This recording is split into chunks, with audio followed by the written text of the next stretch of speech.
ஜீவா, இதோ நான் இங்க இருக்கேன். நீங்க கண்டிப்பா வருவேன்னு எனக்கு நல்லா தெரியும். ஜீவா, அதோ பாருங்க, 2 கொடி இருக்கு. ஓ மனசுல எனக்கு இடம் இருந்தா அந்த வெள்ளை கொடி எடுத்து காட்டு. என்ன பிடிக்கலன்னு அந்த சிவப்பு கொடி எடுத்து காட்டு. இப்ப நான் வாழ்வா சாவாங்கிற முடிவு எடுக்க முடியாம வந்து உச்சியில் நிக்கிறேன். 2 முடிவுமே உங்க கையில தான் இருக்கு. ஓ சீக்கிரமா போய் முடிவு சொல்லு.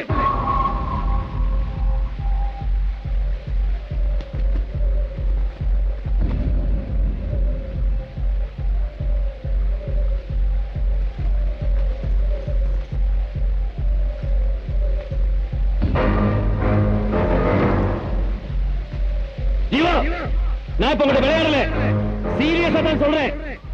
ஒரு தடவைக்கு 3 தடவை நல்லா யோசிச்சு கொடியெடு. நல்ல ஒரு முடிவை நான் உங்ககிட்ட எதிர்பார்க்கிறேன்.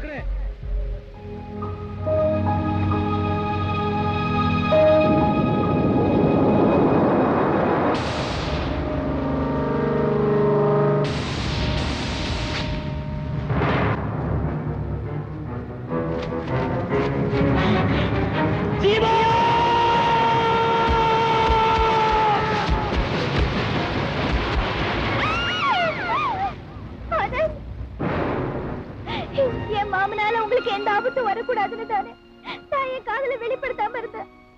அதுக்குள்ள அவசரப்பட்டுட்டீங்களா ஆனந்த்? அவசரப்பட்டுட்டீங்களே. நான் உங்க மேல என் உயிரை வச்சிருந்தேன். நீங்களே என்னை விட்டு போன பிறகு நான் மட்டும் எதுக்கு உயிரோட இருக்கணும்? நானும் உங்களோட வரேன்.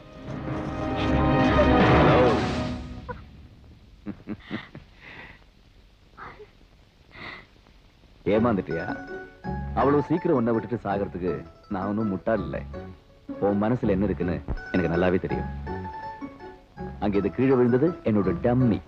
எப்படி நம்ம ஐடியா?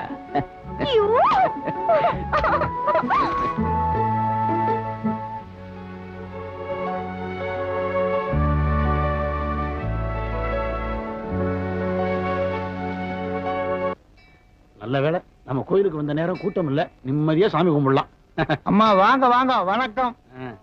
ஐயா இல்லைங்களா? அது ஐயா அவசரமான வேலையா மைசூர் போயிருக்காரு, அதான் நான் அம்மா கூட வந்துட்டேன்.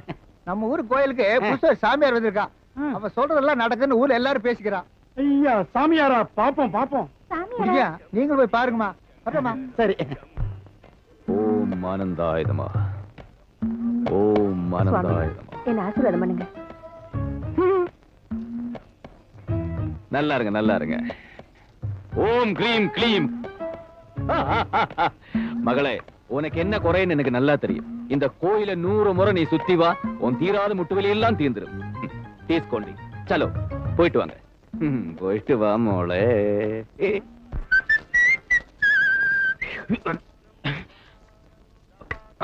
ஓம் ஆனந்தாய நமः, ஓம் ஆனந்தாய நமः, ஓம் ஆனந்தாய நமः. சுவாமி ஆனந்தாய நமः. ஐயோ Swami. Good morning brother, just get up man. என்னது திடீர்னு இங்கிலீஷ்ல பேசுறீங்க? எனக்கு எல்லா பாஷையுமே தெரியும். உட்காருங்க. பிரச்சனை என்ன பிரதர்? எங்க முதலாளியமா நாங்கெல்லாம் வந்தது எங்க காரியம் கை கூடணும்னு. அதுக்கு நீங்க தான் ஆசீர்வாதம். உனக்கு பிடிச்சது கிடைக்காது, கிடைக்காதது பிடிக்கும். கிடைச்சது பிடிக்காது, கிடைக்காதது பிடிக்கும். என்ன தத்துவம், என்ன தத்துவம் சுவாமி? இதுக்கு அர்த்தம் என்ன? அது இதுவரைக்கும் எனக்கே புரியல. அதோ அந்த கோயில் குளம் இருக்குல்ல, அதுல போய் 100 தடவை முங்கி ஓம் ஆனந்தாயனமா ஆனந்தாயனமான்னு சொல்லு, இதுக்கு அர்த்தம் புரியும். போயிட்டு வா, அதுக்கப்புறம் என்ன வந்து பாரு. கோயில் குளத்துல 100 தடவை நான் முங்க. ஆமா பிரதர், உயிரோட இருந்தா உங்களை வந்து பாக்குறேன். ஐயோ கண்ணு தெரியலையே, குளத்துக்கு பதிலா கிணத்துல இறங்கிட கூடாது. மகளே சுவாமி உட்காருமா. பெண்ணே, உன் குறை என் மனக்கண்ணில் தெரிகிறது. அது உன் இளைய சகோதரியை பத்தித்தானே? ஆமா சுவாமி. அந்த குறை இந்த நிமிடம் முதல் விலகப் போகிறது. என் மீது உன் தங்கையை பக்தியாக இருக்க சொல். ஆகட்டும் சாமி. எவ்வளவு கரெக்டா சொல்ற பாத்தியா? குழந்தாய் நீயே உட்காருமா. உட்காரு. மகளே, இந்த ஜெபமாலையே 1008 தடவை இப்படி உருட்டி உருட்டி ஓம் ஆனந்தாயிடமா சொல்லுங்க, உங்க பிரச்சனை எல்லாமே தீர்ந்து போயிடும். எப்ப சாமி பண்ணணும்? ஒரு மாசம் கழிச்சு பண்ணுங்க. இல்ல இல்ல, இப்பவே இந்த கோயில் மண்டபத்துல பண்ணுங்கம்மா. அப்பதான் எனக்கு மனசுக்கு நிம்மதியா இருக்கும். இல்ல இல்ல, உங்க மனசுக்கு நிம்மதியா இருக்கும். சலோ, போயிட்டு வாங்க, போயிட்டு வாங்க சந்தோஷமா.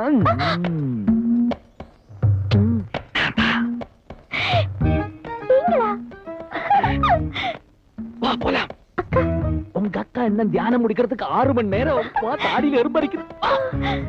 ஓம் ஆனந்தாய நமக, ஓம் ஆனந்தாய நமக.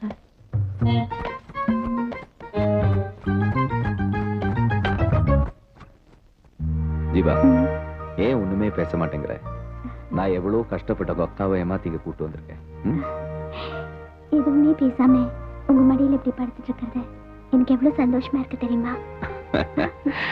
ஜீவா, இந்த மலையிலிருந்து வர காத்து சத்தம், பறவைங்க சத்தம், அருவி சத்தம், இதெல்லாம் உன் காதுல விழுறதில்ல?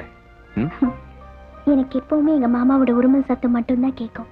என்ன ஜீவா அது? இந்த இடத்துல வந்து மாமாவை நினைச்சு பயப்படுறேன். அக்கா என்ன காணாம தேடிட்டு இருப்பாங்க. மாமா வேற ஊர்ல இல்ல. நம்ம 2 பேரும் எங்க ஒன்னா பாத்துற போறாங்களோன்னு பயமா இருக்கு. என்ன ஜீவா அது? எப்ப பார்த்தாலும் மாமா அக்கான்னு. நான் என் மனசுல எவ்வளவு ஆசை வச்சிருக்கேன் தெரியுமா? நம்ம கல்யாணம் நல்லபடியா நடக்கணும், நமக்கு அழகழகா நிறைய குழந்தை பிறக்கணும். உங்களுக்கு ஆசை ரொம்ப ஜாஸ்தி தான்.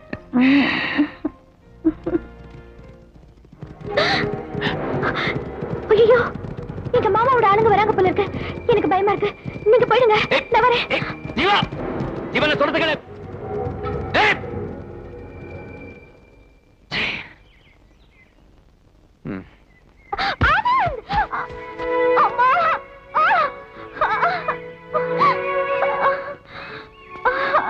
ஜீவா, என்னாச்சு? அவசரமா ஓடி வந்த சறுக்கி விழுந்துட்டேன். எதுக்கு இப்படி அவசரமா ஓடுற? கால் சுளுக்கிடுச்சு, என்னால நடக்க முடியலங்க. மெதுவா வா, பாத்து எழுந்துரு.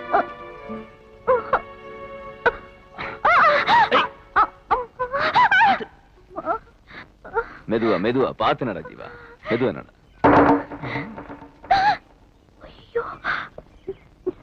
என்ன ஜீவாமா நொண்டி நொண்டி வர்றீங்க? கால்ல அடிக்கடி பட்டிருக்கா? அது வந்து ஒண்ணு இல்ல வைத்தியரே.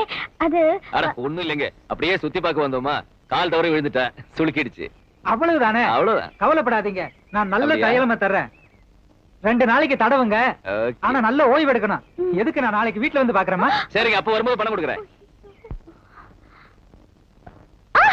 மெதுவாக்க வலிக்குது. ஏய், கோவில்ல என்ன ஏமாத்திட்டு ஆனந்த் கூட தானே போனேன். ஆனந்தா? அவரை நான் பார்க்கவே இல்லையே.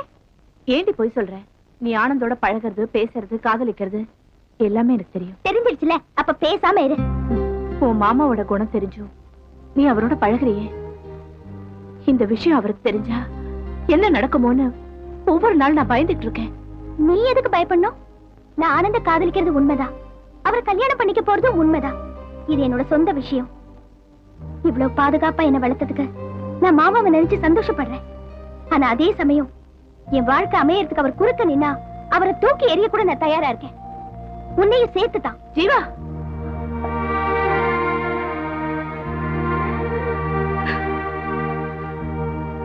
நீ என்ன புடிச்சுக்கிட்டது அவ்வளவுதான். உனக்காகத்தான் நான் இவ்வளவு நாளா உயிரோட இருக்கேன். என் வாழ்க்கையில் நடக்கிற போராட்டத்தை இப்ப இருக்கிற நிலையில என்னால சொல்ல முடியல. தயவு செஞ்சு எதுலயும் ஆத்திரமும் அவசரமும் படாதடி. உன்னை நல்லபடியா வாழ வைக்கிறது என்னோட கடமை. அது வரைக்கும் நீ கொஞ்சம் பொறுமையா தான் இருக்கணும். இப்ப கூட உன் கால்ல எப்படி அடிபட்டுச்சுன்னு அவர் ஊர்ல இருந்து வந்த உடனே கேட்டாரு. குதிரையில இருந்து கீழே விழுந்து அடிபட்டுச்சுன்னு நான் போய் சொன்னேன். என்னம்மா, இந்த குதிரை தானே உன் கால்ல அடிபட வச்சது, அதனாலதான் அந்த காலை உடைக்கிறேன். நிறுத்துங்க. உங்களுக்கு என்ன பைத்தியமா பிடிச்சிருக்கு? எப்ப பார்த்தாலும் கைய வெட்டுறது, காலை உடைக்கிறது. உங்களை நினைச்சா வாயிலா ஜீவனை இப்படி போட்டு அடிக்கிறீங்களே. உன் மேல இருக்கிற பாசத்தினால தான்மா. இன்னையோட நிறுத்துங்க உங்க பாசத்தை. ஒவ்வொரு நாளும் இங்க இருக்கிறது நரகத்துல இருக்கிற மாதிரி இருக்கு.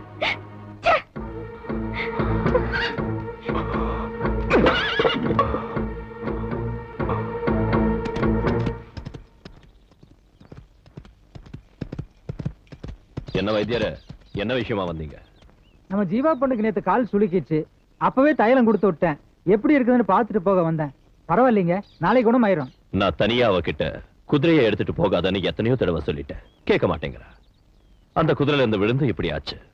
அதனால்தான் நேத்து என் ஆத்திரம் தீர அந்த குதிரையை நல்லா அடிச்சுட்டேன். தம்பி, நீங்க என்ன சொல்றீங்க? வேற என்ன பண்றது? ஜீவாவுக்கு இந்த நிலைமை ஏற்பட காரணம் அந்த குதிரை தான் வைத்தியரே.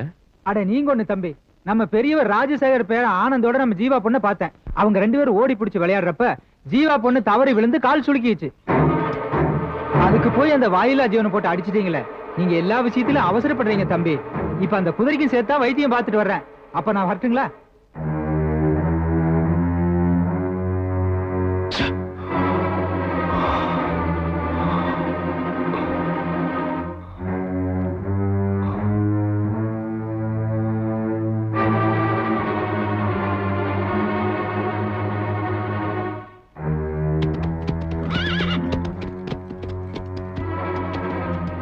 ஹலோ தர்மா, வெளியூருக்கு போயிருக்கிறதா கேள்விப்பட்டேன். எப்போ வந்தீங்க?